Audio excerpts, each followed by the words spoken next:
네, 안녕하세요. 세무의 길이한 김유리 세무사입니다.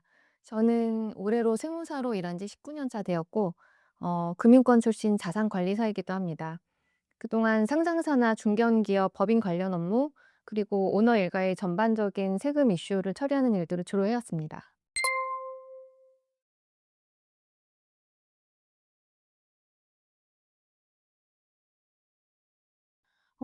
이익이 났는데 회사에 자금이 없는 걸 가짜 흑자라고 할 수 있을 것 같아요. 실제로 재무제표를 확정 지으면서 이익이 꽤 났는데도 법인에 자금이 없다, 이렇게 말씀하시는 분도 꽤 있거든요. 근데 그런 경우는 재무제표에 가지급금이라는 계정이 있는 경우가 거의 대부분입니다. 이익이 발생했는데도 자금이 없는 경우는 회사가 설비나 연구에 투자를 많이 하는 경우가 아니라면 이런 가지급금이 있는 경우가 대부분이거든요. 근데 이런 가지급금이 있는 게 왜 위험하냐면, 가지급금은 법인 자금이 증빙 없이 외부로 나갔기 때문에 주로 나타나는 계정이거든요. 근데 이런 법인 자금이 증빙 없이 나갔다면 일단 회사 돈이 대표의 개인 자금으로 쓰였다고 볼 여지가 큽니다. 근데 실제로 개인 자금으로 쓰지 않았다 그래도 법적으로 내가 회사의 대표이사로서 회사를 책임지고 운영하기 때문에 이런 증빙이 없는 자금에 대한 책임도 결국 대표가 지게 돼 있거든요. 그래서 우선 대표가 돈을 빌려간 걸로 보고 회사에 이자를 내라, 아니면 혹은 이자 상당액을 급여 처리하겠다. 이렇게 세법에서는 이런 걸 상해 처분한다고 하거든요. 근데 이런 상해 처분을 받으면 급여를 받는 것과 똑같은 효과예요. 그래서 대표가 이 소득에 대한 세금을 내게 됩니다. 그리고 법인 입장에서는 대출이 있다면 이 대출금에 대한 이자 비용이 있을 겁니다. 근데 이 가지급금으로 자금이 많이 나갔다면 이 대출이 회사를 위해서 쓴 것인가, 아니면은 대표이사에게 빌려주기 위해서 대출을 받은 것인가, 이렇게 곤란한 의문이 생기게 되죠. 그래서 이 대출에 대한 이자 비용도 인정받기가 어렵습니다. 그래서 이자 비용을 인정받지 못하면 법인 입장에서는 이 인정받지 못한 비용에 대한 법인세를 부담하게 되겠죠. 또 마지막으로 가지급금이 누적될수록 세무조사 대상이 된다거나 세금 문제를 넘어서는 업무상 횡령이나 배임으로 또 번질 수도 있습니다. 그래서 대표이사와 법인은 민법상으로 독립된 인격체라고 볼 수 있기 때문에 최대 지분 보유자라고 하셔도 안심할 수는 없어요. 그래서 만약에 재무제표상 흑자인데 자금이 부족하다면 우선 경고 신호라고 보고 다각적인 점검이 필요하다고 봅니다.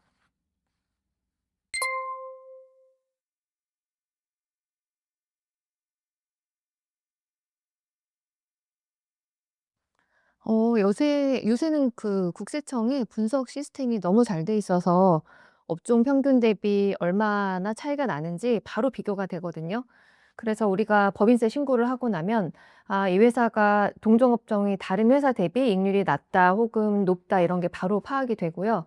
그래서 예를 들어 업종 평균 이익률이 20%인데 우리 회사만 유독 5%다. 그럼 매출 누락이나 가공 경비가 있는 회사로 일단 1차 분류 대상이 될 겁니다.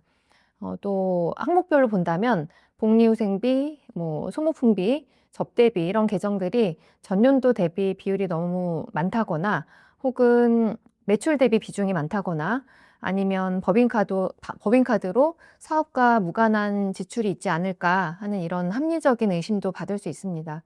뭐 또 이런 경우도 있겠네요. 회사 자산이 비정상적으로 증가하는 경우에는 어떤 자산은 업무 무관 자산으로 분류돼서 세법상 페널티를 받을 수도 있고요. 혹은 대표이사 개인의 자산이 갑자기 늘어났다. 그럼 국세청에서는 자금 출처에 대한 의문도 생길 수 있습니다. 그래서 재무제표는 단순히 숫자를 맞추는 게 아니라 우리 회사의 숫자가 얼마나 논리적으로 설명되는가, 그런 게 핵심일 것 같습니다.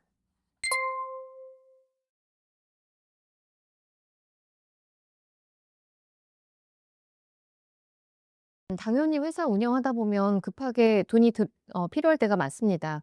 운영할 때 사실 증빙보다 더 급한 게 자금이죠. 근데 이렇게 급하게 인출한 자금은 결국 재무제표의 가지급금이라는 계정으로 구분될 수밖에 없는데, 이 가지급금은 재무제표의 위험 신호에 대해서도 물어보셨을 때도 제가 간단히 말씀드렸던 것 같아요. 우선 대표이사가 회사 운영을 위해서 급히 가져간 돈이라고 해도 세법에서는 증빙 없이 인출한 돈이기 때문에 대표이사가 빌려간 걸로 보고 있고, 그래서 세법에서는 이런 특수 관계자 간 금전 대차 계약이라고 보거든요. 이런 거래에 대해서는 회사에 4.6% 이자를 내거나, 만약에 이자를 안 냈다면 이자 상당액을 인정이자라고 해서 급여 대신 가져간 혜택으로 보고, 이걸 상여처분이라고 하죠. 이 상여처분에 대한 소득세를 내게 합니다. 그리고 운영 측면과 금융권 시각에서 고려해야 될 게 또 하나가 있는데, 재무제표에 가지급금이라는 계정이 보이면 은행에서는 이 회사의 자금이 사적으로 쓰인다고 판단할 수도 있습니다. 그래서 가지급금만큼 회사 신용 등급을 깎아서 대출 한도를 축소하거나 아예 거절하는 사유가 될 수도 있거든요. 또 나중에 법인을 청산할 때나 혹은 상속할 때 이 가지급금이 대표이사 개인 자산으로 간주될 수 있습니다. 대표이사 개인 자산에 포함된다면 대표이사에게 역시 상해처분돼서 소득세 부담이 생기거나, 혹은 상속재산에 포함되면 언젠가는 정리해야 될 그런 실체가 없는 빚과 세금을 계속 안고 가는 셈이죠. 회사를 운영하다 보면 어쩔 수 없이 급하게 법인 자금을 써야 될 수도 있지만, 법인세, 금융신용도 혹은 소득세, 또 승계할 때도 문제가 생길 수 있어서 가지급금은 정말 조심할 부분입니다. 주기적으로 체크하고 오늘이라도 알았다면 바로 체계적으로 정리할 수 있는 전략을 준비해야 됩니다.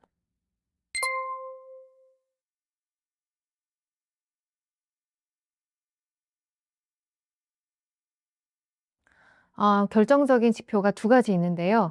가장 먼저 보는 게 부채 비율입니다. 보통 부채 비율을 200% 정도를 한계선으로 보는데요. 자본 대비 부채가 몇 배가 되느냐 하는 게 부채 비율인데, 금융권에서는 부채가 자본 대비 2배 이상 많아지면 이 회사의 일반적인 영업이익으로는 이자를 감당하기 어려울 수도 있겠다, 이렇게 판단을 합니다.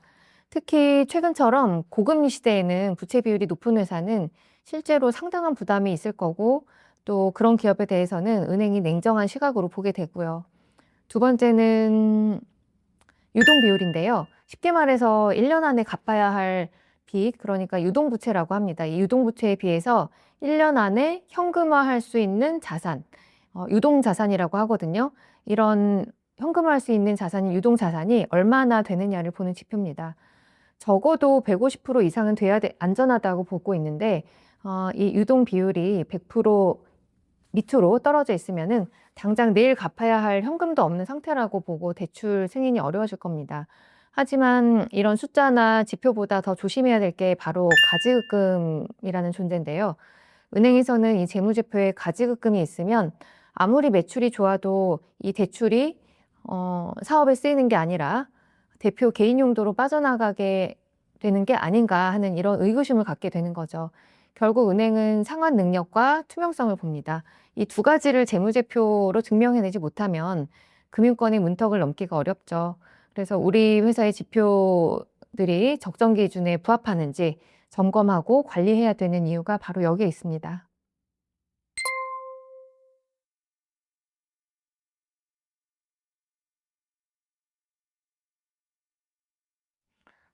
회사가 돈을 잘 벌어서 이익이 나는 건 정말 행복한 고민이죠. 근데 그렇다고 또 재무제표에 잉여금이 과도하게 쌓여 있는 걸 보면 이걸 어떻게 해결하면 좋을까 하는 생각이 드는 것도 사실입니다. 잉여금이 많이 쌓여 있다면 장기간 누적된 이익이기 때문에 해결하는 것도 한 번에 단기간에 이렇게는 좀 어렵고 장기 플랜이 필요하다고 말씀드리고 싶어요. 우선 이익이 나면 정기적인 배당이 꼭 필요합니다. 한 번에 가져가면 세율이 높아지니까 매년 적정 금액을 배당해서 가져가는 이익과, 그리고 세금을 조절을 하고요. 그리고 또 다른 방법은 임원 퇴직금 지급 규정을 정관에 명확히 정비해 두는 겁니다. 퇴직금이라는 큰 금액을 비용으로 처리하면서 이런 이익을 합법적으로 줄일 수 있는 가장 강력한 카드라고도 볼 수 있거든요. 또 마지막으로 자사주 매입이나 감액 배당, 이런 자본을 활용한 전략으로 세부담을 최소화하면서 자금을 개인화하는 방법도 있습니다.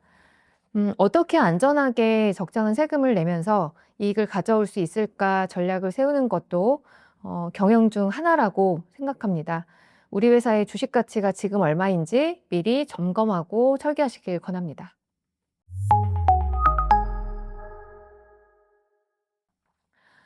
오늘 제가 말씀드린 대부분의 내용이 미리미리 대비하자, 뭐 정기적으로 체크하고 장기 플랜을 세우자가 공통된 내용인 것 같습니다.